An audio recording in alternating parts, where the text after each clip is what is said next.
How to fix mouse cursor not showing on Windows 10. Hi everyone, it's Sophia to assist you today. Without any delay, let's jump right in. First, click on Windows R and you'll find Run. In here, type devmgmt.msc. Click on Enter.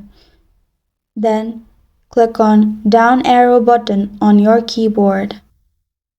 Simply click on down till you find mice and other pointing devices. Click on Enter and it will expand. Or simply click on right side facing arrow and it will pop up. Click on Enter, you'll find this kind of screen pop up. Click on Tab and then it will swipe to General and simply swipe right. You'll find Driver. In Driver, go down and then go to Disable Device. Click on Yes and disable it.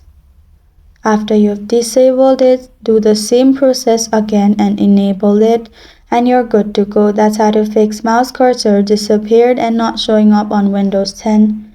Thank you for joining me today. If this video helps you out, please leave a like and subscribe for more. Got a question or want to suggest a topic? Comment below. I am Sophia signing off. Until next time.